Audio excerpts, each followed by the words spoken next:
திருட்டுகள் நடந்துகிட்டு தான் இருக்கு. அதுவும் நூதன முறையில திருடிட்டு இருக்காங்க.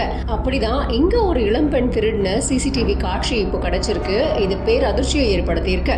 வாழப்பாடி பக்கத்துல பேரூர்ல இயங்கிட்டு இருக்கிற நகை கடைக்கு கடந்த 14ஆம் தேதி பர்தா அணிஞ்ச மாதிரி ஒரு இளம்பெண் ஒருத்தங்க நகை எடுக்கிறதுக்கு போயிருக்காங்க. தான் அணிஞ்சிருந்த நகைகளை கடை ஊழியர்கள் கிட்ட கழட்டி கொடுத்திருக்காங்க. அதுக்கு மாற்றா 7.5 சவரன் வரைக்கும் தங்க நகைகளை வாங்கிக்கிட்டு இருக்காங்க. அங்கிருந்து கிளம்பியும் போயிருக்காங்க. 12 நாட்களுக்கு அப்புறமா வெள்ளிக்கிழமை மாலை தங்க நகைகளை நகைக்கடை ஊழியர்கள் ஆய்வு செஞ்சப்போ அந்த இளம்பெண் கொடுத்த நகைகள் எல்லாமே கவரிங் நகைகள் அப்படின்னு தெரிய வந்திருக்கு. இதனால பேரதிர்ச்சி ஆகியிருக்காங்க. நூதன முறையில தங்க நகைகளை திருடிட்டு போன இளம்பெண் பத்தி நகைக்கடை மேலாளரான துக்கியம்பாளையம் குறிஞ்சி நகர் மணிகண்டன் அப்படிங்கிறவரு வாழப்பாடி காவல் நிலையத்துல புகார் அளிச்சிருக்காரு. அதன் பேர்ல போலீசார் வழக்கு பதிவு செஞ்சு கண்காணிப்பு கேமரா பதிவுகளை கொண்டு விசாரணையை மேற்கொண்டிருக்காங்க. இந்த திருட்டை பத்தி நீங்க என்ன நினைக்கிறீங்க அப்படிங்கறத கமெண்ட் பாக்ஸ்ல கமெண்ட் பண்ணுங்க.